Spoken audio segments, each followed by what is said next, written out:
98 to 2004, roughly. I actually lived over in Berkeley too, but Oh, nice. Yeah, Berkeley's a sick area. It's like really nice and lush. yeah, yeah, it's nice over there for sure. Yeah, I've done the San Francisco sort of cool year-round cool weather thing too. Yeah, nice. Well, man, thanks for joining me and thanks for coming on the podcast. So the reason I found out about you is my partner who's getting massively into diet right now, and I've sort of like always half been into like trying out different diets and whatnot. Not that I'm like some sort of fitness freak or anything. I'm a musician, right? So like my podcast, I primarily interview like DJs and like electronic music producers and stuff. Like for instance, I've had like Dead Mouse on here before, and I talk to software developers a lot and stuff like that. So you're the first actual Right on. like sort of biology person I've ever had on. But yeah, man, Cool. I read I looked at the article um, about the Croissant Diet, and I was like, oh man, I got to talk to this guy. This is like the funniest shit I've ever read. And then I like listened to some podcasts that you did, and was like, oh wow, there's actually like quite a bit of like intense science behind this that actually apparently works. So I guess like a good place Sure. to start might be to just like introduce yourself and like explain who you are and why you know the things that you know and all that kind of stuff. Right. Sure. Yeah. And I don't know. You know, we probably don't want to get too. We probably don't want to get too deep in the weeds on the science. I mean, I don't know what level of depth you want to go through that stuff for. We can yeah, we might just have to go through it slowly because I like if you start saying a lot of big words, I might be like, well, what the hell's that? Sure. Yeah. Totally. Yeah. That works for me. I don't know if it's 3 o'clock now. Did you want to start right at 3 or I'm already recording, so you recording? Okay, great. So we're going. Okay. yeah. So yeah. So yeah. So my name's Brad Marshall, and I write the blog Fire in a Bottle, and so I have a background in genetics at Cornell, and molecular biology really, and I've done sort of keto dieting on and off for years. I read the original Atkins book back in 2003, and I've sort of, that worked really well for me when I was like in my 20s. I would do keto and I could lose a bunch of weight, and I've always struggled with my weight. And but I'm also a chef, and I went to the French Culinary Institute, and I'm kind of a food historian, so I know a lot about food. That's really my passion, in addition to being a biologist. And so one of the things I've always noticed is that if you look at like photos of Paris from 1960, everyone's very slim. And if you look at people in upstate New York in 1950, 1960, and like New York City in 1960, everyone's very slim, right? And these are there's great photos from like Yankees games back in the day, and everyone is like stick thin. And if you look at the food records of the time, they were all eating basically flour and potatoes and butter and milk. And they were staying really thin, and those are the things that they tell us that we shouldn't do is eat lots of flour, bread and butter, right? That's supposed to make you fat. But if you look historically, it didn't. But do you think that could And have so also that been somewhat related to maybe just lifestyle and also like just calorie intake? Because they would have. so that's what everyone wants to point to when I say that. But the fact is, a banker in New York City in 1960 would have taken a cab to work, gone up the elevator to his office, and sat at his desk all day, and then gone down the elevator and taken a cab back home. And in the 1960s, like literally no one jogged. Like jogging was, if you jogged, you were a very fringe weirdo. Like people didn't exercise then. It wasn't a thing. Like there was a senator who was famously arrested in the early 1970s because he was jogging and it was considered suspicious behavior, and so they arrested him. This was a United States senator, or maybe it was a congressperson, but either way. So people weren't exercising in the 60s, and they were eating. They weren't, the people in New York City got to back and forth from work the same way we do now. And, and they were like just incredibly lean. And so something changed in there. And so anyway, I'm going to leave that there for a second and jump off to another thing. So I've struggled with weight my whole life, and I gained a lot of weight, and I weighed myself as people do, right, on like New Year's Day of like 2019, I guess it was. And I was, I had gained a lot of weight. I had been, like I say, I've done keto on and off, but I was super busy and I was running a restaurant and all this stuff. And I just didn't have the time to take care of myself. I put on a lot of weight and I said, okay, I got to get on top of this. And I started doing keto, and it just wasn't effective in my 40s like it was when I was 25, and I was struggling with it. And so for like 15 years, like you're doing keto. Like, well, like I say, on and off. I do it for like two years at a time, and then I wouldn't for 5 years, and then I do it again, and I certainly hadn't been keto. You're like way ahead of the curve on like this whole keto trend, though. Well, the Atkins diet book was hugely popular right around in the early 2000s. Everybody was doing Atkins back then, and so it wasn't that. I wasn't really that far ahead of the curve. In fact, my parents did it before I did, and that's how I found out about it. Is my parents told me about it, and I was like, oh, and at the time that was really the idea that you could just eat, saturated fat and steak and lose weight, and things were like kind of mind blowing, right? And so, anyway, fast forward to now, and so I wanted to learn more about the science behind all this works. And there's a blog that I've always liked, and it's called Hyperlipid, and it's written by this guy Peter, and it's really it's kind of groundbreaking stuff, but it's really hard science. And even me, with a background in molecular biology, he has so much specific terminology and this kind of specific rabbit hole of research that he's gone down. You can't just go to that blog and start reading and understanding it, because it's all jargon and it's all, all these terms. And so in the winter and spring of 2019, I went through Hyperlipid and I looked up all the terms and I tried to figure out what he was talking about. And one of the studies he presented in there there's a mouse feeding study. And so it's one of the classic ways that you make mice fat is you feed them what they call a high-fat diet, which is they can vary a little bit, but usually it's like 45% of calories are from fat and the rest are from carbohydrates, and that happens to be very similar to the American diet, and the mice get very fat. Well, this woman did her thesis, and instead of using, and normally what they're given is sort of a mixture of lard and corn oil. And lard is, people think of lard as a saturated fat, but in reality, lard is what you feed the pigs. And this is, so I've got an article on my blog called Disastrous Trends in American Bacon. One of the things that's happened over time is the way that we feed our animals and the genetics of their animals, their fat has gotten way more unsaturated. So lard these days has more polyunsaturated fats than canola oil. Most of it does. And so lard has become very unsaturated. And when they feed it to these mice to make them fat, they have lard and they add corn oil to it as well. So they call it a lard-based diet, but it's really a very unsaturated, fat blend that they're feeding these mice that get fat. Anyway, this woman did her thesis, and she fed them carbohydrates and something called stearic acid. And stearic acid is an 18-carbon saturated fat. It's the longest chain, most saturated fat that we normally would eat in food. So butter is around 10% stearic acid.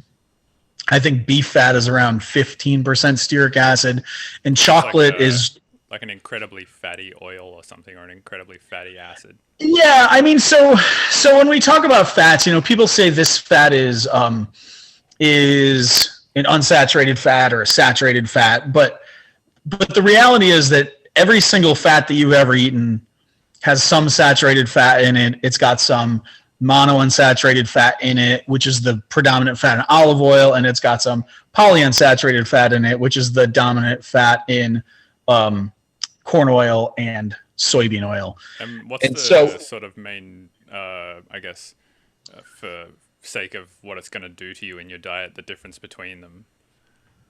Well, so what this Valerie Reeves found in her thesis was if she fed the mice a diet of starch and stearic acid, the long chain saturated fat, they got very lean, and especially they lost all of their abdominal fat.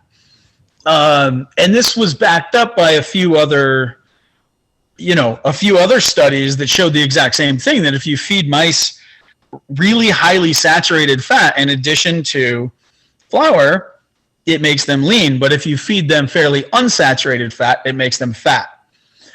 And so that was, anyway, mulling that over in my head and then thinking about the French and how they stay lean, and traditional New Yorkers and how they stayed lean. They were combining flour and potatoes with saturated fat. And what's the major trend that's happened in the US over the past 100 years? Well, vegetable oils went from a thing that, people didn't eat vegetable oils in 1950 to any great degree. And right now in America, we eat something like 600 calories a day of vegetable oil. It's like 25% of our entire diet or something.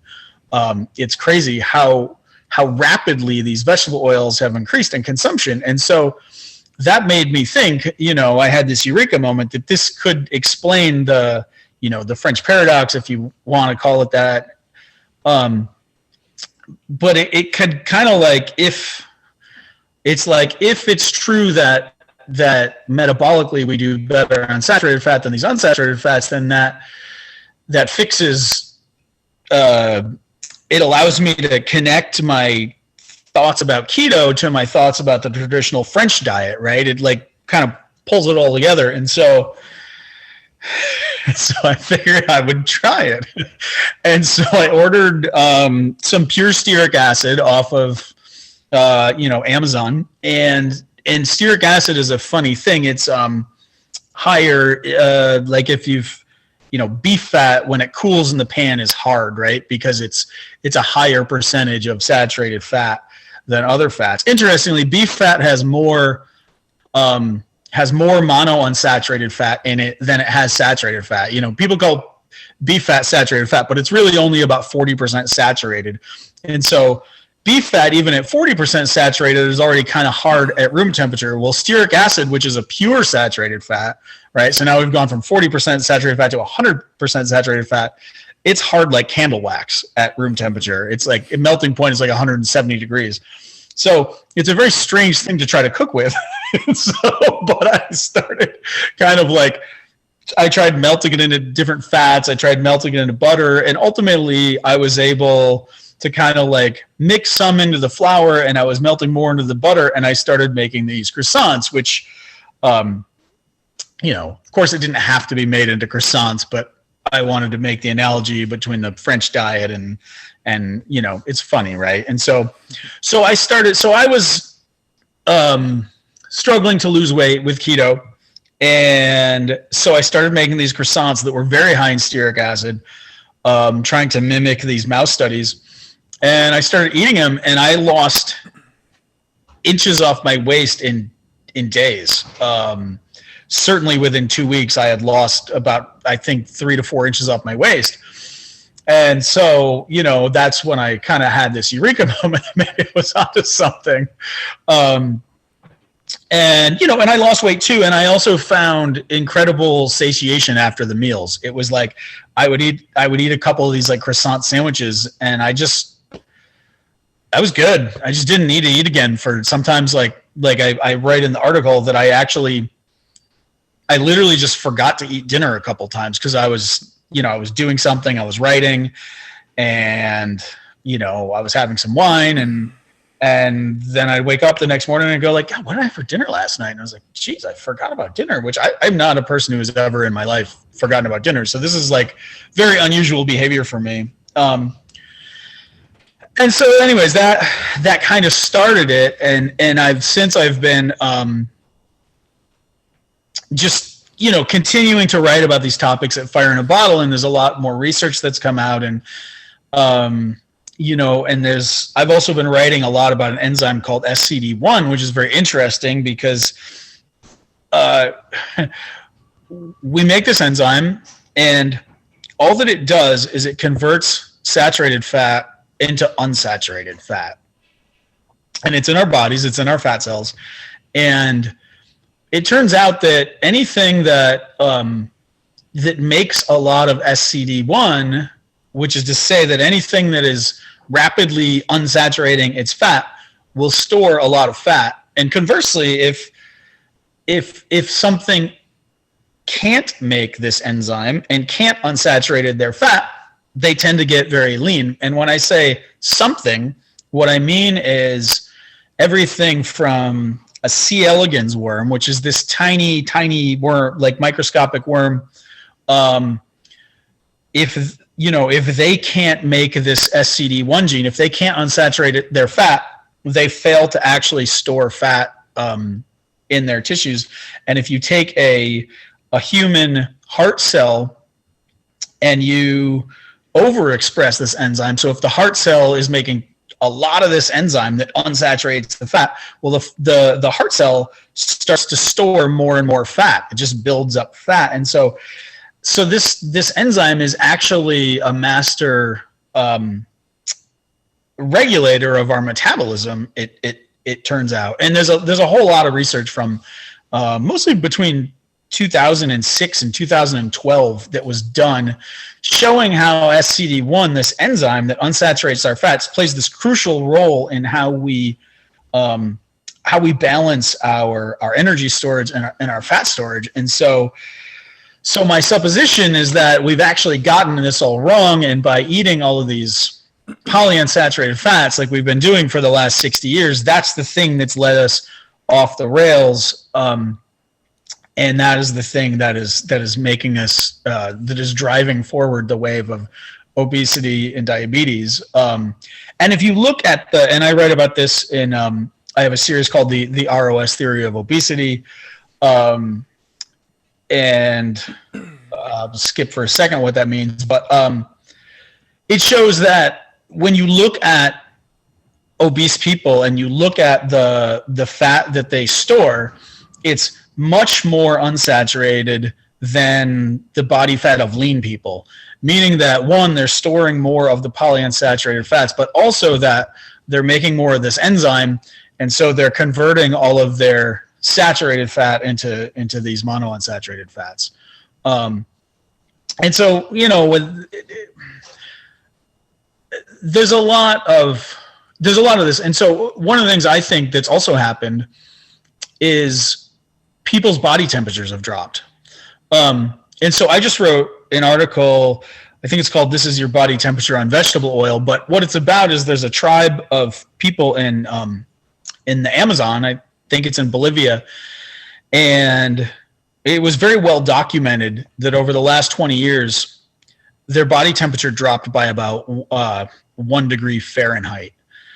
And the only thing that really changed in that time, they know this because they set up a medical center down there. And so they started taking everyone's temperature. And when they first got there, everyone's temperature was always 98.6 degrees all the time. And then this was in like 2005. And then by 2013, I think it was like, as people got older, it seemed like their temperature was kind of starting to drop. They were a little all over the charts. And then by 2016 or 18, I think, their temperature was low, was consistently low all the time. So something happened. And the only thing that it seems like happened is a store opened where they could buy, they were basically, they were farmers, and they foraged some of their food, but mostly their diet was these very high starch, very low fat things. It was like manioc and plantains and things that are just almost all starch. And so what happens is if your body makes fat out of starch, it actually ends up being highly saturated.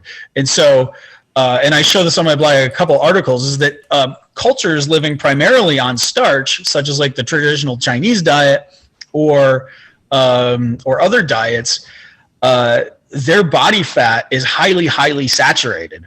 So the only fat that they have access to is highly saturated. That's if you eat all starch. And so that's counterintuitive to people, I think, because people associate having a lot of saturated fat with eating things like steak. But in fact, if anything, eating meat makes your stored body fat less saturated than if you were to eat all starch. And so anyway, the only thing that changed in this traditional diet was the introduction of store-bought food. They got access to store-bought food, and then their body temperatures all dropped. So, and I don't know if you've looked at any labels in a store, but if you go into a store and look at processed food, all of it has vegetable oil. I mean, 95% of it has vegetable oil in it. And probably, I don't know this for a fact, but I assume that for a culture that eats all starch all the time, they probably wanted, vegetable oil to fry the starch in, right? That was probably a must-see item. And so, I think that eating too much unsaturated fat actually decreases your metabolic rate, basically. Your body temperature lowers, your metabolic rate goes down, and I think that's the beginning of the problems. And then over time, as a result of eating all the vegetable oil, then your SCD1 gene also becomes dysregulated, and now you're like triply hosed. So I have a question. Yeah. Why do you think it was that from traditional New York Times and whatnot that we have decided as a society to switch over to unsaturated fats instead of just continuing with butters and stuff like that? Sure. Well, this was done very intentionally. A guy named Ansel Keys was a researcher, and he was convinced. He became convinced based on what I would argue is not very good data, essentially a hunch that he had, that dietary saturated fat caused heart disease, and that we could prevent heart disease if we all switched over to eating corn oil and soybean oil. And that was seized on by the vegetable oil industry. I don't know if this is true, but today, I don't know if this is still true today, but I remember when I was a kid, corn oil on the outside of the bottle, there was a little heart, and it said, endorsed by the American Medical Association, or the heart, I can't remember the name of the American Heart Association. Incidentally, Ansel Keys, the guy who had this hunch, him and his associates, yes men, basically took over the board of the directors of the American Heart Association, or at least the part of it that kind of decided those things. So Ansel Keys sort of took over the board.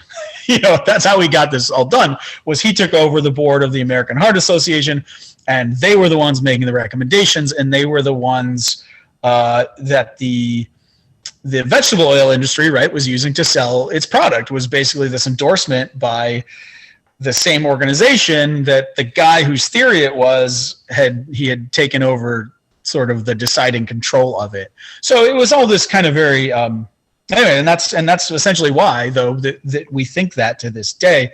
And most of the evidence, when you look at all the studies done, they're not. They don't. It doesn't usually work. Very typically, in all of the studies done, there's very 0 to no evidence. I guess 0 and no are kind of the same. That eating soybean oil and corn oil actually prevent heart disease. It's yet to be. They've yet to do the conclusive study. They actually did a lot of the studies. They did very good controlled studies in the late 60s and 70s, or late 60s and early 70s, and they all essentially didn't work. And they sort of just didn't. They published very little of it. And in very recent times, this guy, and I can't think of his name off the top of my head, which is a shame because he did some brilliant studies, but he basically did a bunch of detective work, and he went into one of the main researchers who did this study passed away, and he went to this guy's house in Minnesota, dug through all of his basically contacted his son and said, hey, I'm interested in this research that your father did. Do you know if it's still around? And the son said, well, my dad kept all of his stuff in the basement of our house. If you want to go look for it and see if you can find it, I would, you could do it. And so he spent like weeks going through all of this whole basement of files, and he finally found the old studies that they really hadn't published much of the data from, and showed that in fact, they did the trial where they were using these inmates. It was like a mental hospital, and they had 2 separate cafeterias set up. In one cafeteria, they were given the traditional, butter and meat and whatever. And in the other cafeteria, they were using, I think it was safflower oil, this highly unsaturated fat, and they were feeding them that. And, they did this for several years. And at the end, it just didn't work. Like, there was no difference in heart disease deaths between the 2 groups. Ramsden. Was there any difference between the 2 groups? No. If anything, one of the things that happened is the people whose cholesterol levels went down the most were the most likely to die. So the more your cholesterol level went down during the study, the more likely you were to die of any cause, not necessarily heart disease deaths, but yes, the people who were most affected by the treatment, which is to say, if you eat this vegetable oil, your cholesterol level will go down and you'll be more likely to die. That is basically the finding of the study. But like I said, they didn't actually publish that until Ramsden found the old data in this guy's basement and reanalyzed it, and was just published in 2016. There's a great story about that on, was it Malcolm Gladwell's podcast? There's a great podcast, and I'm spacing on the name of the podcast, but there's an episode about Ramsden and this whole story about, the Minnesota. It's fascinating. It's a great listen to anyone who's interested. And I'm spacing on the name of that podcast too, because I'm not good at remembering the names of things. Revisionist History with Malcolm Gladwell talks about Dan Carlin. You mean Dan Carlin's Revisionist History? I could be. I'm not sure, but I'm sure people will be able to find it. If we Google it. Dan Carlin's Revisionist History, Ramsden. Yeah, that's it. Ramsden. Okay, yeah. Maybe I've got the name wrong, right? Yeah, but that's a great listen, and you'll hear all about the history of this research and how it all went and why it was or wasn't published, and it's actually really fascinating. So that's a good listen to anyone interested in that particular topic of, does saturated fat cause heart disease? There was a few Minnesota prison studies done, right? I feel like there was another one where they just starved people for weeks on end or something like that. That was also done by Ansel Keys. Oh wow, this guy was pretty bad at people, huh? Yeah, he hasn't been great. Prison inmate. Oh yeah, crazy shit. So I was reading something on your website before saying that there was a lady who was drinking a lot of pu'er, and that has this SCD1 suppressant in it, and she lost a lot of weight just from drinking a ton of tea or something like that. Yeah, I mean, so there's been, so she saw my article, and so she did, she basically did the things that I'd recommended, which was to eliminate the polyunsaturated fats from her diet, and switched over. She was using a lot of cocoa butter, And she was, she like I say, she eliminated. I think she also eliminated the chicken and pork out of her diet, because I said those can be pretty potent sources of these polyunsaturated fats, and she eliminated nuts, as the fat in nuts are very unsaturated. And if you read through keto message boards, you can find a lot of people who say, like, yeah, every time I start eating more nuts, I stall on my weight loss, And so there seems to be a common thread there. And so so she replaced all of the unsaturated fats in her diet with saturated fats, and she was drinking a lot of this pua tea, which inhibits that enzyme SCD1, and she was able to, she lost a ton of weight and dropped, I don't know, 4 or 5 dress sizes, it seems like. And I actually have one that I'm going to publish this week. This one's fantastic. This guy saw my blog, and he's been doing basically exactly what I recommend for the last 5 months. And he's like, went from, not like super obese, but certainly had a beer belly, and I think he's 53, and he's almost got a 6-pack now, and he did it just by removing all the polyunsaturated fats from his diet, focusing on getting a lot more saturated fats. And he's also been taking a fish oil supplement, which is, this one's complicated. So fish oil is a polyunsaturated fat, the thing that I tell people to remove. But there's things called omega-6 fats, and there's things called omega-3 fats. And we usually get more the omega-6 polyunsaturated fats. That's what's in corn oil and what's in soybean oil. And it's the kind of thing, and it's what we all probably are getting too much of, I would argue. And the omega-3s are also polyunsaturated, but they're the ones that you find in like seafood, salmon, etc. And so we probably, in addition to minimizing the total amount of polyunsaturated fat we eat, I would argue, we also maybe want a better balance between the 6s and the 3s. And it seems like there are some benefits to taking a little bit of the omega-3s to kind of balance out that ratio.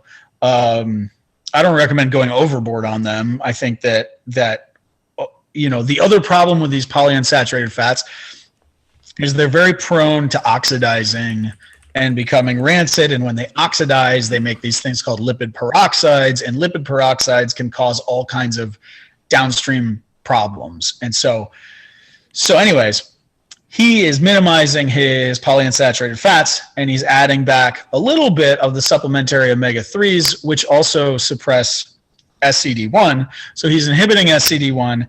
He's minimizing overall polyunsaturated fat, and he's got a good balance of 6 and 3. And he's been losing weight steadily for 5 months doing that, and he's eating a lot of calories. He's eating like, 2,800 calories a day. I mean, he's a fairly good sized guy, but it's not huge, and so he's found that, his metabolic rate is adapting to his caloric intake as long as he, keeps it saturated. So I have a question. Why do you think we're so bad at knowing what to eat? Like, why do you think there's all these food pyramids out there that are like, all right, the main thing you should have is like bread, and then the second main thing is vegetables, and then the least thing that you should have is like fats? Well, I think that if your assumption is that the main type of fats you should eat, you will be eating is vegetable oils, then I actually agree with that pyramid. But I think that if you look, like I say, I always go back to tradition, and I go back to what I know. If you look at, a New Yorker in 1960 stayed lean, eating butter all the time and whole milk and all the rest. And so I think, and there's a lot of cultures that demonstrate this, like Polynesians eating, coconut oil all the time with starch. And starch eating populations tend to stay very lean. And they have the most saturated body fat, and I think that I think that statement is the thing that kind of ties it all together. If you have like people who have very saturated body fat, I would argue are going to have a higher metabolic rate. They're going to have a higher body temperature, and they're going to be more able to, we make a hormone called leptin, and leptin is produced by our fat cells. And the job of leptin is to increase, basically it's there to increase our metabolic rate when we become obese. We have a feedback system that's supposed to fix that. And okay, so what does leptin do? Basically three things. The one that gets all the attention is it acts as a satiety hormone in your hypothalamus. So it tells you to, you should feel fuller when leptin is signaling. But the other thing that it does is it massively downregulates the SCD1 enzyme. And so it makes your fat more saturated. At the same time, it increases the rate that fat actually enters your mitochondria. So, our mitochondria are the things where we actually burn fat. And so leptin is saying, okay, shuttle more fat into the mitochondria to burn it and make sure that it's really saturated, because those two things together, that is what is going to maximally increase your metabolism. And so, right. And so that's that's what our body's natural response to becoming obese is supposed to be. Our metabolic rate is supposed to increase to balance it out. Right. But it stops working when our fat gets too unsaturated. This is the problem. And this is why I think that, people talk about leptin resistance all the time. I think leptin resistance is just simply caused by your body fat not being saturated enough.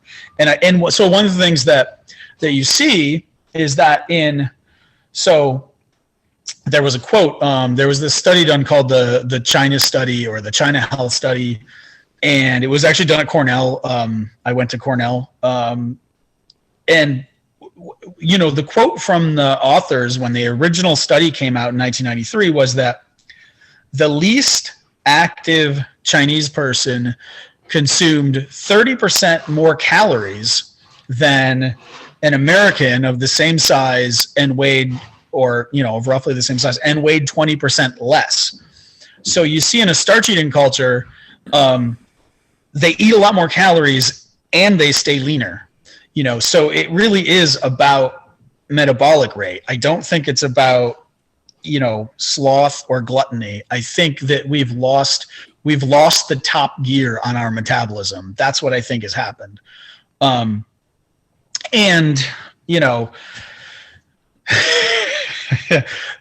Here's where the science gets more complicated, but I think I can make it reasonably simple. So we have in our mitochondria, what we're essentially doing is we are, oxygen is, molecular oxygen is very, what we call electrophilic, which means it likes to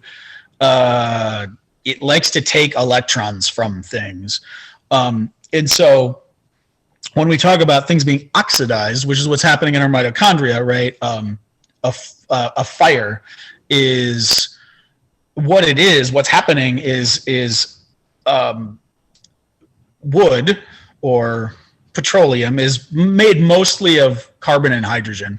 And so carbon and hydrogen bond to each other really well, and they can make these long molecules, things like fat and things like glucose, but also things like fiber from plants are mostly, and hydrocarbons are mostly made out of carbon and hydrogen, as the name suggests. And so, but what happens is when oxygen comes in, it really, instead of the carbon and hydrogen being bonded to each other, oxygen wants to bind that hydrogen.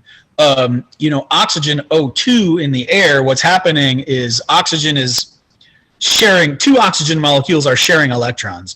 But the oxygen is actually a lot happier if it can basically steal the electrons from hydrogen by bonding to it. Because if you have something like H2O, water, hydrogen doesn't hold its electrons very strongly. It gives them up pretty freely.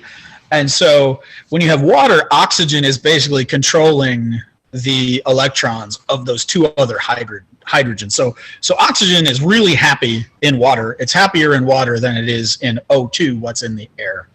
And so that's what oxidation is. And hold on one second, I got to plug in.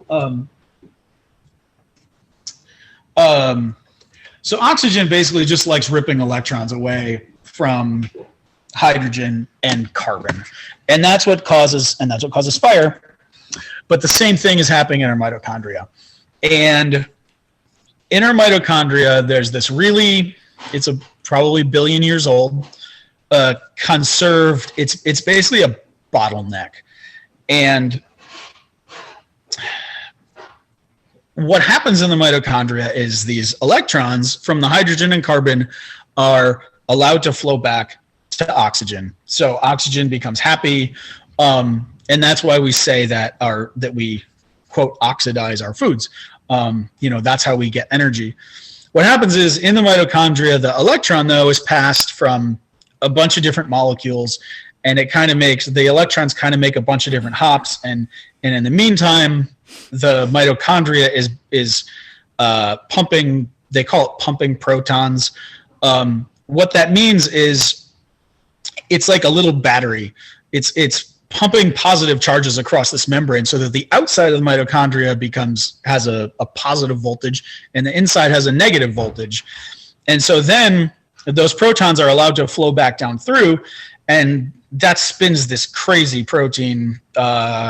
It's miraculous that we evolved to have this thing. It's like this whirling turbine. And what it does is it turns that voltage differential into ATP. And if you remember from science class, ATP is the actual kind of like stored chemical energy that we use to move our muscles and do like 90% of the body's activities are getting their energy from ATP. So the mitochondria has this really clever way of turning the stored energy in fat and in carbohydrates into ATP. That's the whole game being played, and it does it using this voltage differential. And so if your fat is highly saturated, and this is where I have this thing called the ROS theory of obesity. ROS means reactive oxygen species, and what those are sometimes oxygen will pick up an extra electron, because like I say, oxygen really likes taking in electrons, but then it's in this situation where it has this unpaired outer electron, and it actually becomes way more reactive than normal oxygen. This makes this thing called superoxide, but that quickly gets converted into hydrogen peroxide. So in the course of all of this oxidizing that's happening in the mitochondria, and these electrons are moving all around, inevitably some of those electrons kind of ping back out and make the superoxide, which quickly gets converted to hydrogen peroxide.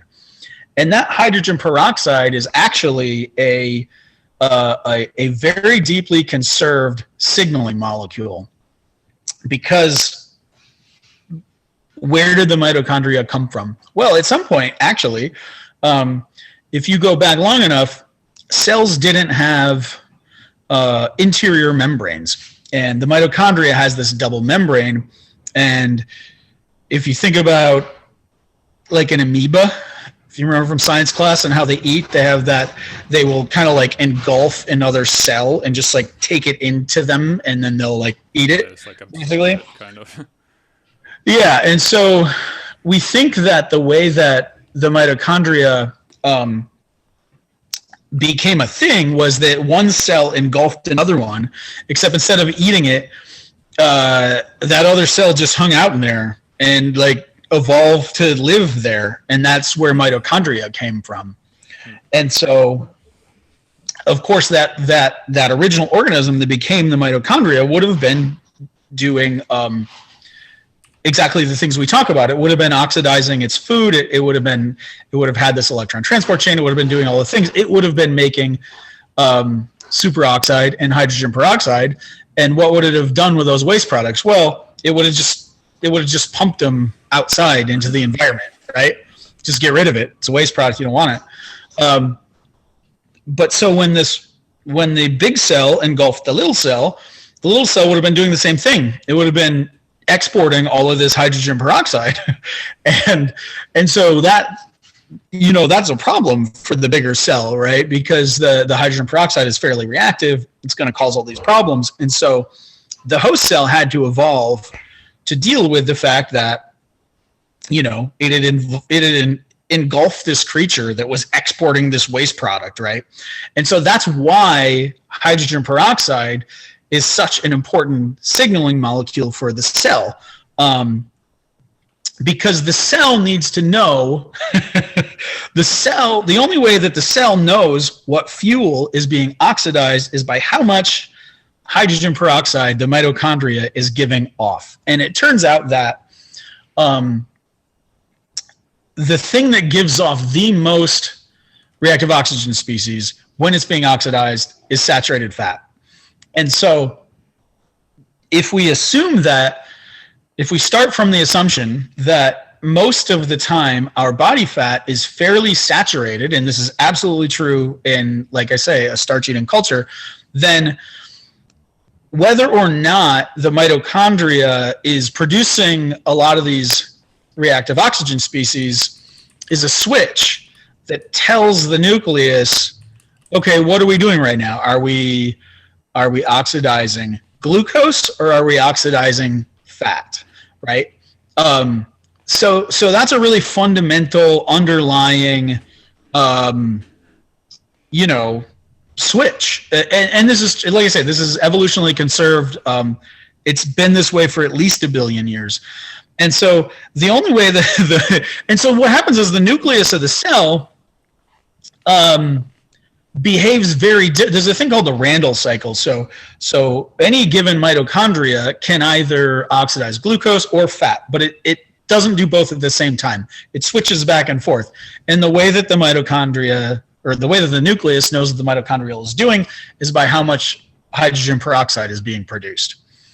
Now, the problem where this, and this worked great for 1 billion years, and where this all gets mixed up is, the problem is the polyunsaturated fats don't cause the same amount of hydrogen peroxide generation in the mitochondria as the saturated fats do. And so we started eating all these polyunsaturated fats, and we stopped making these reactive oxygen species, which for a long time people thought, oh, well, that's really good because, the reactive oxygen species, they are a little bit dangerous. They can cause some damage, so maybe we don't want to make them. And so that's why people thought initially that one of the reasons people thought polyunsaturated fats were good. But it turns out that you break this basic underlying signal, and that's the problem. And so how does, just to bring this all home back to metabolic rate, so what happens is when we produce, so we've gotten fat, we're making a lot of leptin. Leptin is driving this increase in fat flow into the mitochondria. And let's say we're a healthy person who's in a starch-eating culture. So the leptin is increasing the rate of saturated fat oxidation. The mitochondria starts putting out a lot of this hydrogen peroxide. And the way the body responds to that is we produce something called uncoupling protein. And what uncoupling protein does is it allows a second way for protons to flow back into the mitochondria. So it short circuits that voltage differential that I was talking about, how the mitochondria is like a little battery. An uncoupling protein is like if you take a wire and you just connect it to the positive and negative terminal of the battery at the same time, it just releases a bunch of heat. It's dangerous. Don't try this at home. The metal will melt. And so what happens is the way that the body actually increases its metabolic rate is by producing these uncoupling proteins. And it actually reduces that voltage difference across the mitochondria, and it makes it easier for the mitochondria to pump the protons. But the end result is you end up just simply burning off extra calories as heat instead of storing them as chemical energy in the form of fat and ATP. And so it's basically a way of just simply, of just literally just burning off extra calories. But unsaturated fats don't produce as much reactive oxygen species. That's not a controversial statement. That's very well known, and it's been well known. And if you can't generate those reactive oxygen species, you're not going to make as much uncoupling protein, and your metabolic rate is going to drop, and your body temperature is going to drop. That's essentially. Is this why, like you're talking before about certain cultures and their measurement of body temperature based on like differences in their society and stuff? Is that why like having a higher body temperature is sort of like a good measure of like having a sort of better metabolic rate because they just have more heat? Yeah, I think the body temperature is a good, it's a little bit imprecise, but I think it's a good first pass guess at what is, how is my metabolism doing? And I've always had a low body temperature. When I first started paying attention, my body temperature was right around 97 degrees, maybe 97.1, 97.2. And I've talked to other people that were like, yeah, mine's like 96.5, like really low. My friend's mom went to who's not in great health, went to the doctor, and her body temperature was like 95.8, which is like insanely low. Yeah. So, fever or something. Yeah, kind of. But so there's another paper that I talk about in This Is Your Body Temperature on Vegetable Oil that shows that in fact it looks like since the Industrial Revolution, the average global temperature, or the average global body temperature in the industrialized worlds anyways, has absolutely dropped. I think they said by 1.5 degrees, something like that, Fahrenheit. And interestingly, the people in the Bolivian culture that I talk about in that article, after they had access to store-bought foods for 15 years, their average body temperature dropped to what is the average body temperature of everyone in the UK. And so it's like, okay, well, it seems like when we lose the ability to do this, leptin-induced thermogenesis just means making heat. When we lose the ability to do that, it seems our body temperatures all drop to, by like about 1 degree or 1.5 degrees. It seems like with the hydrogen peroxide basically putting out a bunch of like waste matter essentially that like heats your body up, right? Well, sort of. It's our body, when our body sees a lot of that hydrogen peroxide, which is produced in response to us having a lot of this leptin. And leptin, you to put it simply, if you have more fat, then you have more leptin. Mm-hmm. So leptin, as we get fatter and fatter, we make more and more leptin, which is what's supposed to happen is that we start burning fat quicker. And when we burn fat quicker, and when our fat is saturated, we make a lot more hydrogen peroxide. And our body's response to that is to uncouple our mitochondria. And it's ultimately that uncoupling which increases our metabolic rate. That's what allows the protons to just flow back through as heat. And that's what allows us to just burn off calories as heat instead of storing them and continuing to get fatter. It needs to be like a Venn diagram where like the heading is like you should have hydrogen peroxide in your body, and then like one half of it is like molecular biologist, and then the other half is like angry YouTube commenter. And like yeah, well, it's like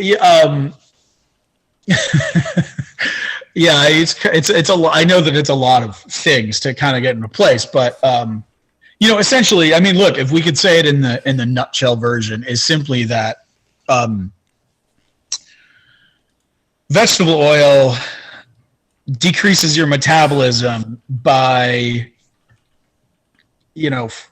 causing you to not be able to do leptin-induced thermogenesis.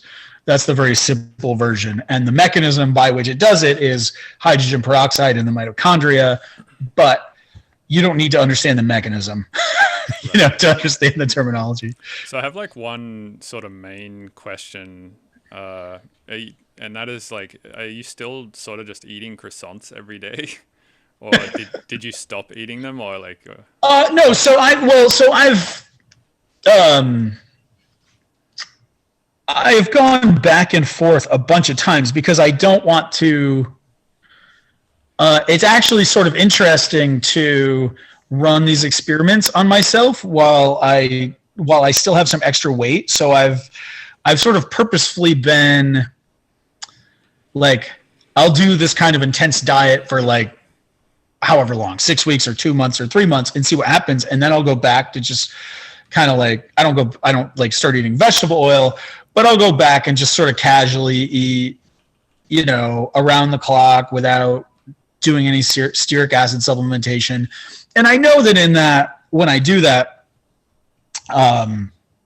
I will gain some of the weight back. My metabolic rate will drop. And then once I've done that for a couple months, and then I feel like, okay, I've sort of reset my metabolism back to what it was. Now I'm going to try this new dietary experiment. So right now I'm actually sort of done that. So I'm actually now I'm trying to get down to my target weight this winter. And so now I am doing a lot of stearic acid supplementation. And in fact, I just made this new croissant recipe based on using beef suet as the primary fat.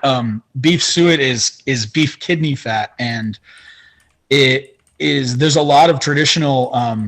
My grandmother was of British descent, and we always had suet pudding at Christmas time, and so beef suet is a really saturated fat, and I think it's about 30 or 40% stearic acid. I think it's comparable with cocoa butter. And so you basically grind up the beef fat and you add it into the flour, and you like make the pastries like that. And so with that as my starting point, I made these croissants using stearic acid mixed into the flour as like one of the main fat sources of these croissants. So I in fact have been eating croissants again. I went a long time without making any actual croissants because it is a lot of work to make croissants. But I worked with a baker. Do the crazy folds, and you have to like hit all the butter together with like a hammer, and Yeah, it's a labor of love to be sure. But I actually worked with a baker friend a couple weeks ago, and she showed me how she makes them, and so I've actually gotten a lot better at making them. So I'm back to making croissants again, and so a part of me thinks I should make some of them and sell them on my website to see if that would be a popular option. But yeah, buy some for sure. So when you go back to like you said, you kind of have like two modes, and one is being in the diet mode, and the other is just sort of chilling a little bit. When you're in that sort of chill mode, you still never go back to vegetable oil. And I don't go back to vegetable oil. No, I go back to like, I mean, in a lot of ways, what I go back to is like what a classic French or American diet would have been. I'll do like eggs and toast with butter for breakfast, and dinner might be steak and potatoes, you know what I mean, with butter. And so it's pretty simple, but in my case, I know that my underlying biology is already sort of broken because I have this article on the website called the SCD1 Theory of Obesity. Part 2 is been the more popular one, but that's where I talk about there's an actual blood test you can do, and it will tell you whether or not you're making too much of this SCD1 enzyme. And in my case, I am making too much of it. And so I call that the post-obese metabolism. And so I know that if I go back to just a regular traditional American or French diet, eating kind of ad lib, that I will gain weight when they might not have. And I think it's because I make too much SCD1. And so, I'm trying to figure out how to fix that problem. So, there's a tropical oil which actually inhibits SCD1. So I've been using that, and I've been talking about things like pu'er tea, which is a natural repressor of it, and the long chain fish oils can repress it. And there's something that's in butter, but you can also buy as a supplement called CLA, which represses it. So, and I've got a lot of people who are, trying my diet and my ideas, and are, getting feedback. So I'm getting a lot of feedback from a lot of so there's a Reddit group that was actually started the day that I wrote that I released the Croissant Diet article. It's our saturated fat, and that's a really good discussion forum where people are posting a lot of these ideas. And actually, that's where I found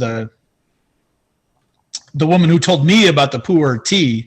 That wasn't my idea. That was somebody from the Reddit group. And so, so it's cool that we're kind of like building a community around this concept. And I'm getting a lot of ideas and feedback from my users, like people trying the diet and try to do the things. And then, we go back and forth. So it's fun. And you said also when you're in this sort of chilling mode and not in the diet mode that you eat around the clock. Does that sort of infer or insinuate that when you're dieting you do intermittent fasting? Yes. So I do intermittent fasting. And like I said, when I first started the Croissant Diet, I sort of started doing intermittent fasting by mistake. I just wasn't hungry. You know what I mean? Like I say, I missed dinner a couple times. I just didn't think to make it. So that was in the first part of the Croissant Diet. I was like, oh, if I eat enough saturated fat, I'm actually really satiated in a way that I never have been. I've never been one. Protein, right? Protein also sort of gives you that like really full feeling. For some people it does. For me, it never has. I mean, I'm one of those people who traditionally I could just eat and I wouldn't step up from I would just keep eating. I'd go back for like fourths, and I never had that feeling of like true, like, wow, I just don't want anymore. Like I can't eat another bite, even if I wanted to. But now when I do the really high stearic acid foods and the really high saturated fat foods, like these, I made these beef suet croissants, and I made them into little cheeseburger. I made little cheeseburgers with those as the buns last night. And like, I literally had one bite left of the cheeseburger, and I wanted to eat it in theory. And I picked it up to my mouth and I put it down. I was like, I can't do it. It's too much. I can't take this last bite. And I left it there and I threw it away this morning. And so there is something, and I'm not the only one who's, a lot of people, I'm on Twitter too. A lot of people on Twitter have responded like, oh my God, it's so satiating when I eat like this. So if people want to follow me on Twitter, I'm fire_bottle is my handle on there. But yeah, there's two things happening. I think one is the fact that eating this really saturated fat is very satiating. So it does kind of, help with your calories in. But then I also think that, and one of the things I do is I like to eat.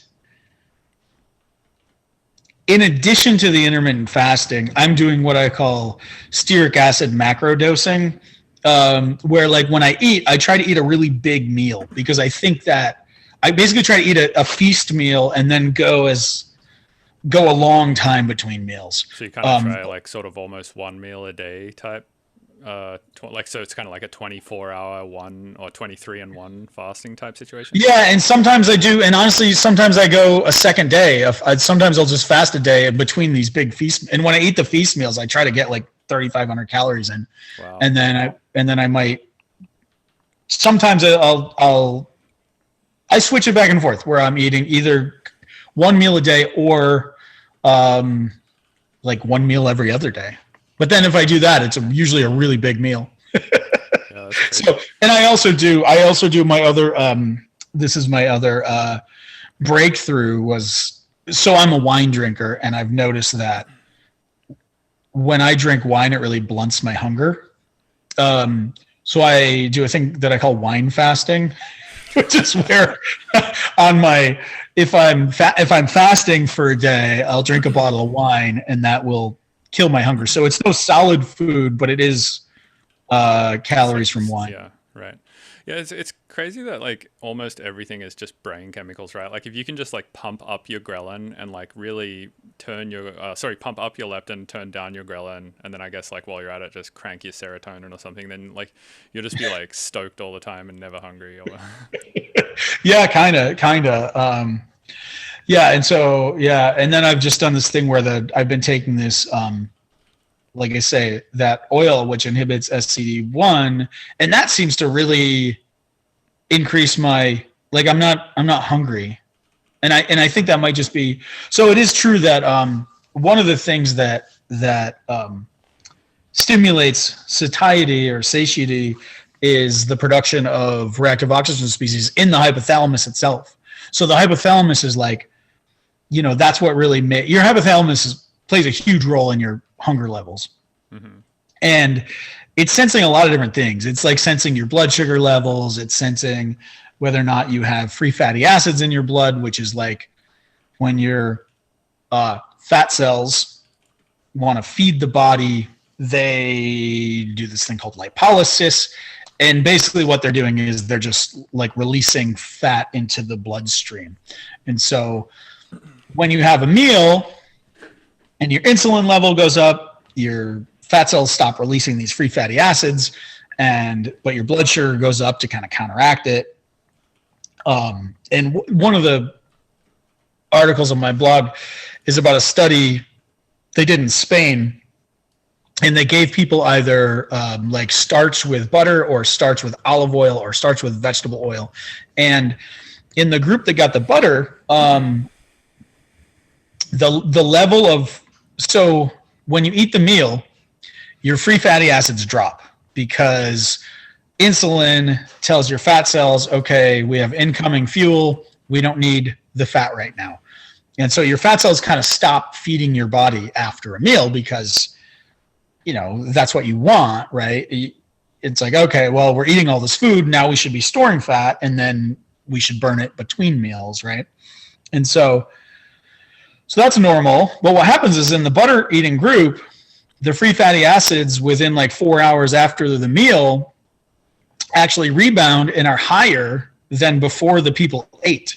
But the people with the olive oil or the vegetable oil, the free fatty acids, even 6 or 8 hours after the meal, are lower than before they ate the meal. They don't bounce back as quickly. And so one of the things your hypothalamus is monitoring to see whether it should make you hungry again are your levels of these free fatty acids.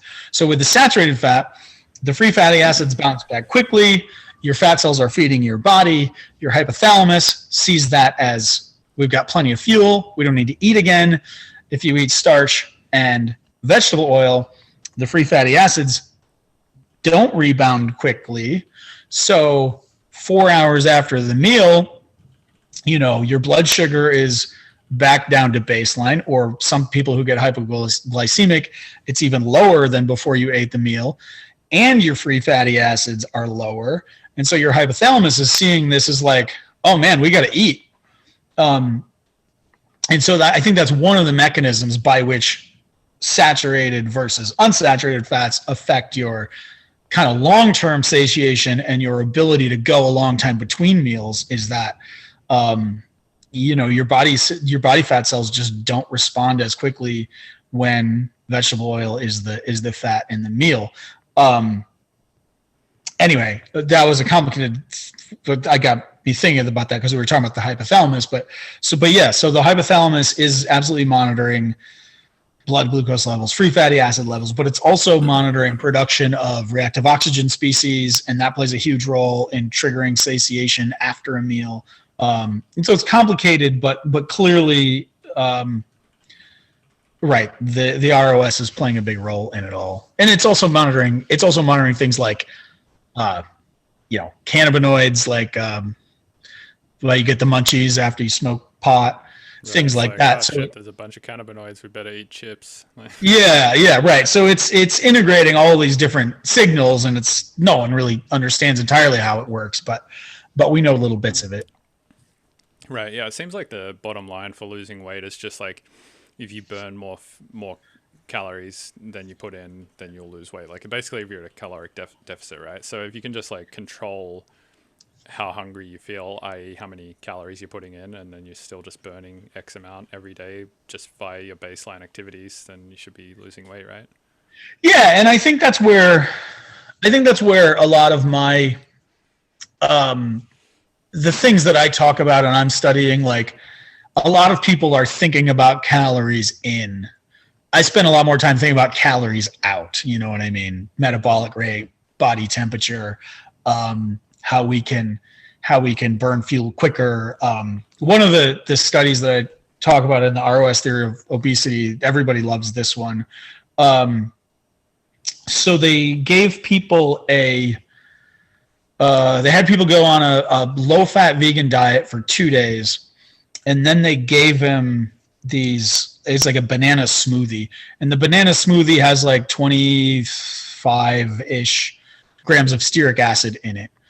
And what they showed was within several hours of people consuming this smoothie, well, it turns out, we think of our mitochondria as being like these little, like they're always drawn as these like little kind of like football shapes, just kind of like free floating. But it turns out that's not really true. They can be very long, and they actually fuse with each other. And so they can go from being this like big branched structure, or they can like break up into these little individual mitochondria. And so after the 2 days of the low-fat vegan diet, the mitochondria are fragmented and they're all broken up into little pieces. And then within 4 or 5 hours of consuming this banana shake with the stearic acid in it, the mitochondria literally all fuse together into this big branch structure. And when they do that, rates of fat oxidation go way up. And so this paper, and it's cool because they did these stains in the paper of within like an electron microscope and some kind of signaling molecule. And so you can see the mitochondria actually fuse together, and they use the stain, so they're like bright green, and you can see how they're all like fused in one situation and just not in the other. So it's pretty cool, and that's a direct example of, okay, I consume the stearic acid, my mitochondria all fused together, and I started burning more fat. So that's the kind of thing that I'm talking more about than necessarily controlling our caloric intake. Because the guy, and I'm going to publish this in the next couple of days probably, but this other kind of testimonial that this guy just sent me, he was eating. There's no signs that he lowered his caloric intake. He said, in fact, at first when he cut the polyunsaturated out of his diet and switched to all saturated fat, he said he was kind of like, he was almost like pushing it. He was like eating tons and tons of calories and still losing weight. And he was like, I can't believe this is working. He was eating like Haagen-Dazs and all this stuff. And so, I do think that if everything is right, the proper way for your metabolism to respond to increased calories in is to increase calories out. That's when everything's working right. If you pack on a few pounds and if you eat more calories, your metabolic rate should just increase to deal with it, which is what happens in, places like China or starch-eating cultures, because every culture has like feasting holidays, right? You have holidays where you are purposefully like, oh, we're gonna have this week-long feasting holiday, and they do, and in healthy cultures, you your metabolic rate just goes up afterwards, and you burn off the calories. But we fail to sweating and shitting and pretty much, yeah. And we just kind of fail to do that as a culture. And I've said that I think it's because of it's too much vegetable oil and too much SCD1 are our problems. We're too unsaturated. Right, and is this stuff that you're talking about in the field that it gets talked about in, like, I guess, molecular biology and just I guess science in that side of science in general? Is this like a controversial thing to say that you should be eating more saturated fat? So I don't think that any of it's like, I think that if you look at all of the individual little arguments, like if I say, okay, well, saturated fat causes more ROS generation in the mitochondria. I think that's an uncontroversial thing to say. I think almost all scientists who pay attention to that kind of thing would agree with that. Okay, well, so then when we make more ROS, these transcription factors are produced, and it causes us to make more uncoupling protein. And uncoupling protein increases our metabolism. I think that's also a fairly uncontroversial statement. I think almost all scientists would agree with that. Then when I flip back and say, okay, well, therefore, we should eat more saturated fat, I think that's when it becomes controversial, because we have this whole, stigma surrounding it. Stigma. We have decades of acculturation to, well, saturated fat is bad. We know that, right? And so you have to, it's like, here's the series of arguments. Like, here's the steps of reactions that happens. Here's why this is better. Here's how the biochemistry works. And I think people are fine. All of the individual steps that I'm talking about are fairly uncontroversial. But then when you put it together in a larger argument, that's when you start dealing with cultural stereotypes. And of course, the first thing that everyone says is, the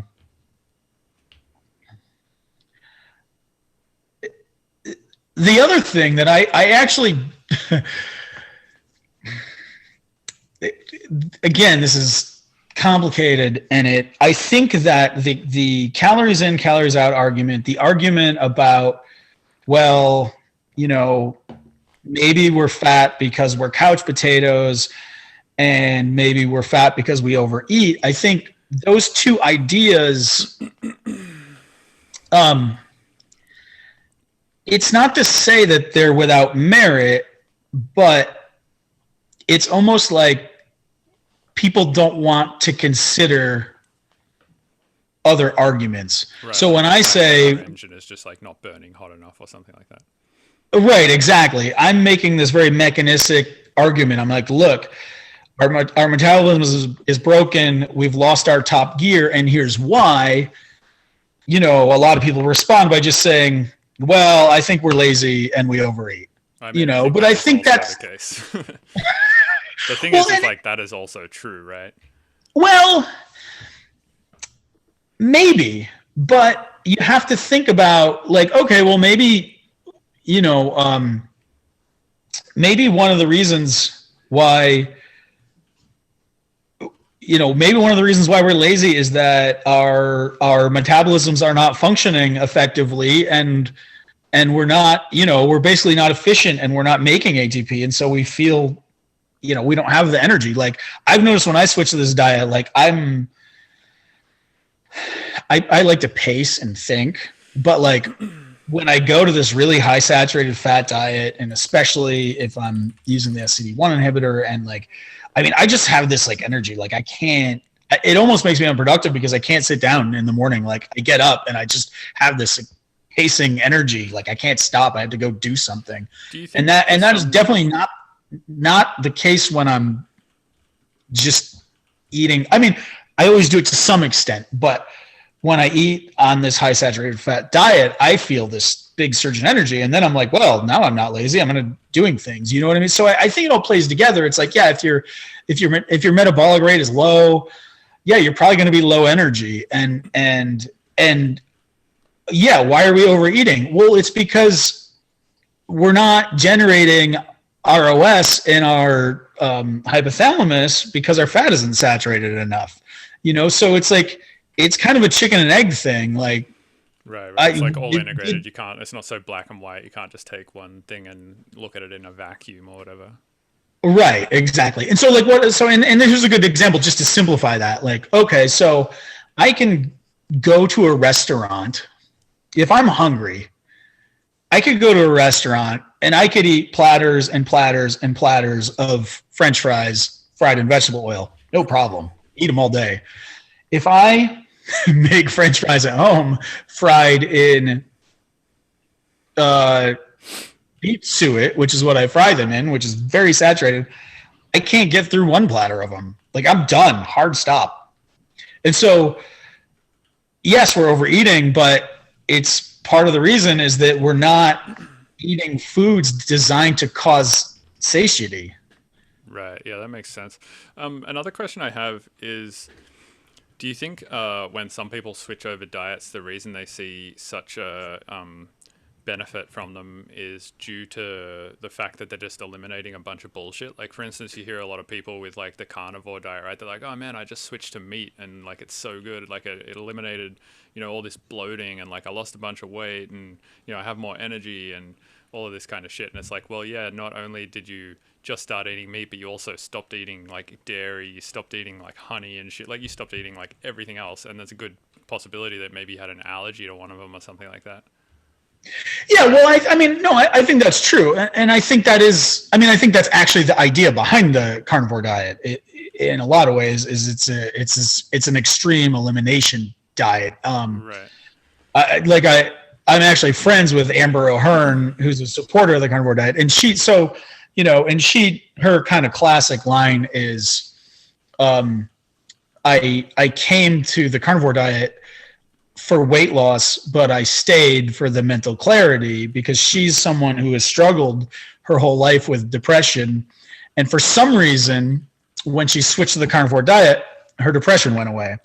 And so, but yes, I think the reason for that absolutely is she was having some reaction to some of the other foods that she was eating. And I don't know that for her, it works.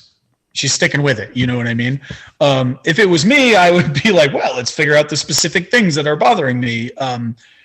Cause I'm a chef and I like cooking and I whatever. I would be happy eating. Yeah, you're like the perfect combination of things to figure out that problem. Yeah.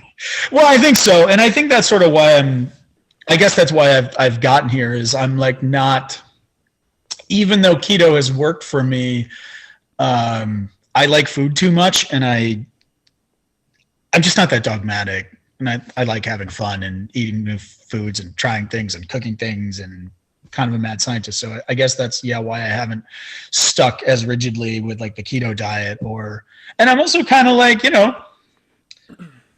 I'm now finding myself making arguments for pure starch-based diets, right? I'm interested in like, why does that thing, right? Like, why can people be thin on keto and the Chinese can be thin just eating like 80-90% of calories is white rice or sweet potatoes or wheat, depending on where you live in China. But,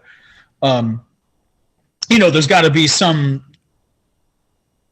unifying mechanisms that are making it all work, because like, compared to Americans, the Chinese are definitely overeating.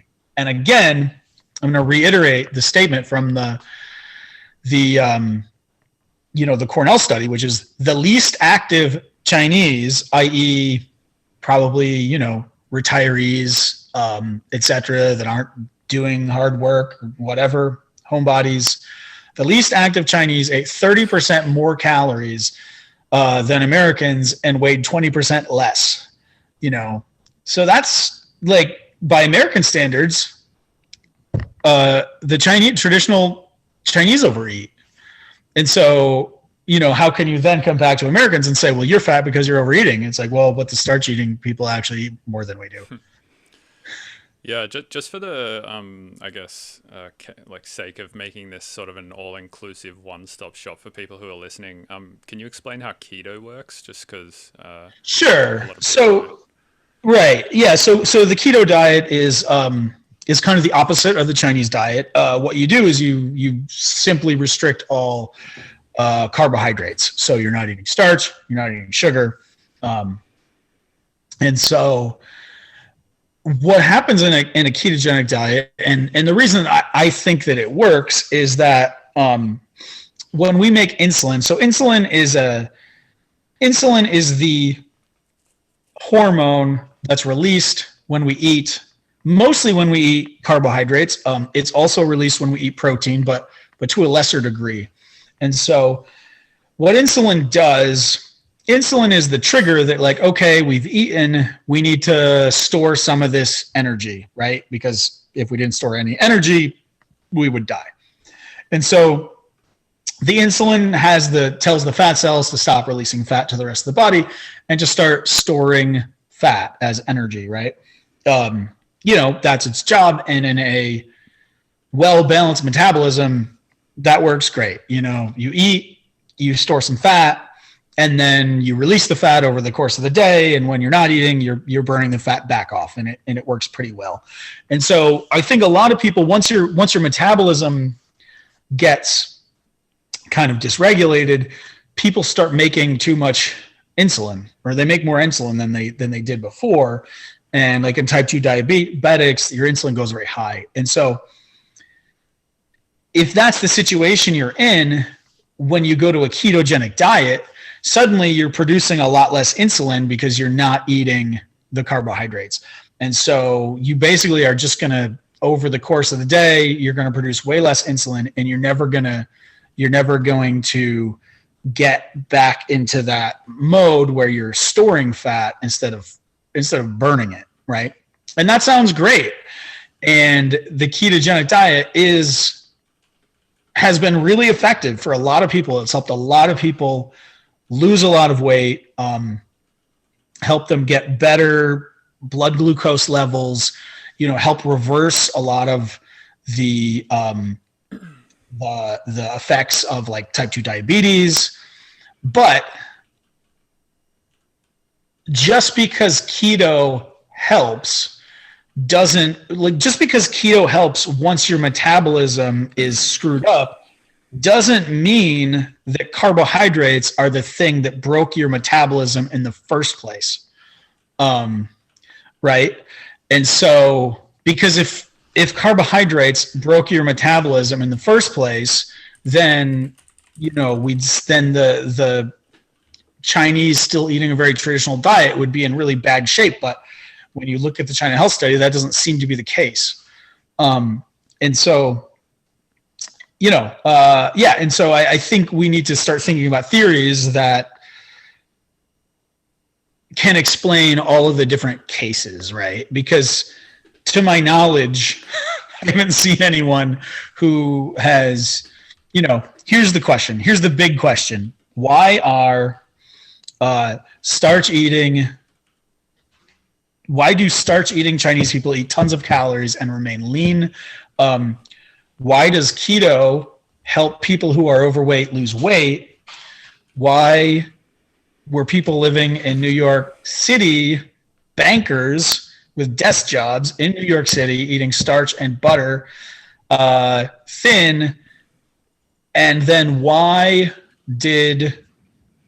was that same banker, 40, 50 years later, why did he then get fat? You know what I mean? Why do people with desk jobs today get fat when those people with those same jobs 60 years ago probably didn't?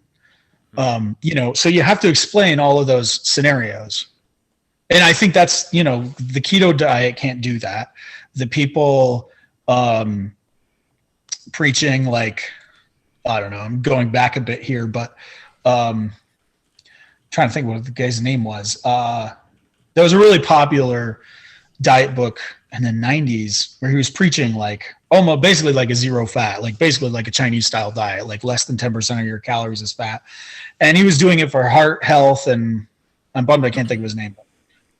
You know, but he, you know, that guy's theories couldn't explain keto, and they couldn't explain the French either, you know, and so we need some theories that can bridge the worlds, you know, Right. bridge And you the. think this saturated fat theory kind of bridges all of these? I think it does. I think it does. I mean, you know, maybe I'm wrong, but at least the theory attempts, and I think does pretty well at potentially explaining all of the different scenarios. And there's good, you know, scientific evidence for it, especially in rodent models, like in mice and rats. You can show pretty effectively that this is true, and not everyone believes that, you know, rodent models are applicable to humans. I tend to think that they are, and I think that most of these mechanisms, you know, have been around for 1 billion years. Like, I think the system, essentially, we have all the same enzymes, we have the same hormones, we have the same things reacting the same way. So I think that in almost all animals, you can see, you know, I just wrote a paper about Native Americans used a lot of bear fat as a staple, and the bears, when they want to pack on fat in the fall, their fat becomes very unsaturated because, you know, they have to gain weight, and they don't want to be doing uncoupling, which is inefficient, right? They want to add fat, so they become very, very unsaturated, and they become fat, and then they hibernate, and over the course of the winter, their fat becomes much less saturated as they burn it off and burn it off and burn it off. Interestingly, the Native Americans almost always hunted the bear in the spring once their fat had resaturated, despite the fact that the bears had way less fat on them in the spring. So the Native Americans could have hunted the bear in the fall when they were at like 30% body fat, and they were mostly after the fat. You know, that was their main thing. But they didn't. They didn't hunt the bear when the bear were at 30% body fat and very unsaturated. They hunted the bear when they were only 15% body fat and much more saturated. And so you see in all these cultures, you know, that people are. I give older cultures a lot of credit. I think they're very savvy about their food choices, and so They also could have like stopped hunting because it was like winter, right? And it was just really cold. well, no, they would start the hunt in like February. Right. Like They would wait until February to start hunting the bears. Right. Like, okay. Yeah. after they had like hibernated, and this is in like, you know, upstate New York. It's February right now. It's freezing outside. Right. It's like, I don't want to go hunt a bear right now, but that's what they would do. And in October, it's pretty nice, probably pretty good hunting in October. But they were like, no, we don't do that. We wait until spring. Interesting. So, you know, and I'm trying to draw, like I say, I like food history. I like to draw these historical perspectives, but then also get down to the nitty gritty of like, what are the actual mechanisms by which these observations could be happening under the hood, right? Yeah, I think that's a good way to look at it. I wanted to ask as well, why do you think that rodent models are like relevant? Because I mean, I would think that just like our systems are so much different and like a lot more complicated. So like how that you can. So okay, so I mentioned before, if you take a C. elegans worm, it's a tiny nematode. They're microscopic. They live in the dirt, right? This is like the furthest animal from us, right, that you could imagine. And if you remove the SCD1 gene out of that C. elegans, it becomes unable to store body fat.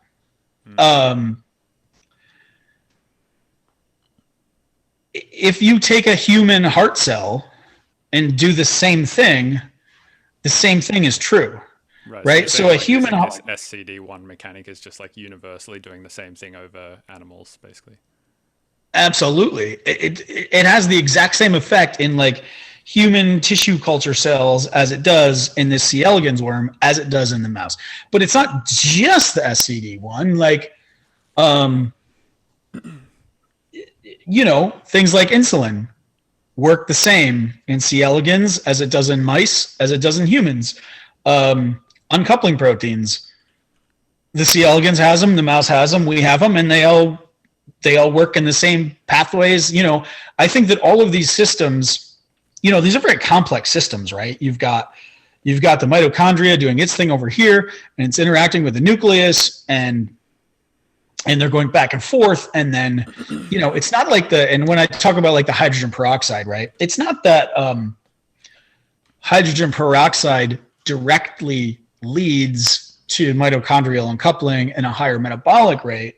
What actually happens is the hydrogen peroxide triggers this transcription factor, which is the thing that goes into the nucleus and turns on other genes, and then the cell will respond, how it's going to respond to the stimulus. But the C. elegans worm has that transcription factor too, as does the mouse, as do we. So these are like deeply conserved systems. And of course, all organisms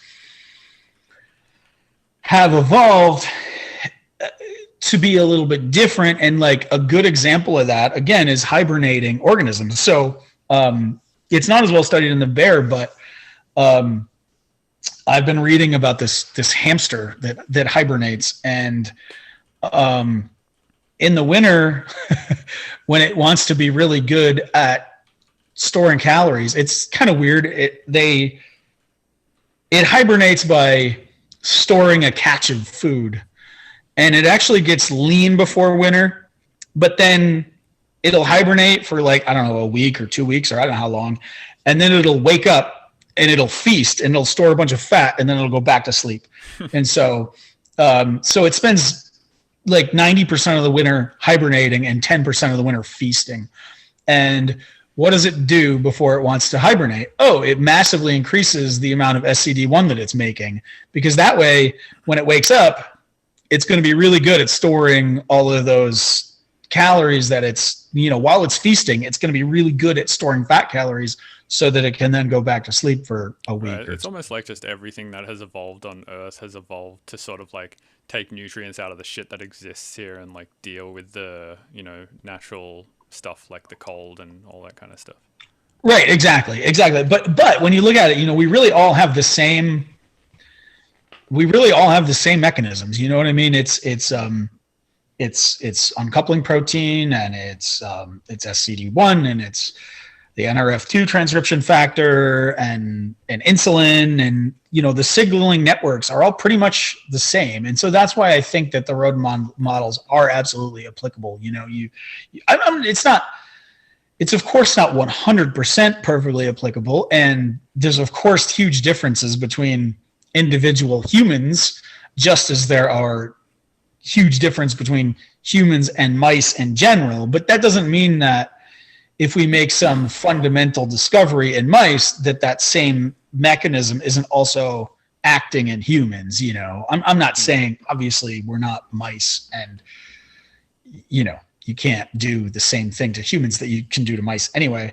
But that guy in the Minnesota. Right, exactly. Unless you're Hansel Keys, yeah. But that's not just. You can do whatever you want. Yeah, exactly. Yeah, it's amazing what the standards of research were a lot different back then. But I do think that the underlying mechanisms are conserved between species, I guess, is the end of that rant. Nice, man. Well, shit, we've been talking for a long time, and I feel like my listeners will probably have had their brains well and truly exploded by this point. But man, I just want to thank you for your time. It's been awesome chatting with you. I've learned a ton, and I find it really fascinating what you're doing. Yeah, well, thanks for having me on. This is probably all of the other shows I've been on are very, like diet and keto focused. So this is fun. It's a new audience. So hopefully people will like it and not be too exploded. Yeah, if you listen to any one of my episodes, you'll see the stuff I'm an audio engineer by like that's my degree. Nice. Yeah, so I'm generally talking about audio engineering and electronic music stuff, but I'm also just like really fascinated with, biology, physics, all that kind of stuff. Even though I'm not like super educated in these areas, I find it really, really fascinating. Sure. Yeah, really appreciate it, man. Yeah, of course. Thanks for having me. All right, have a good one. All right. I'll see you on the flip side.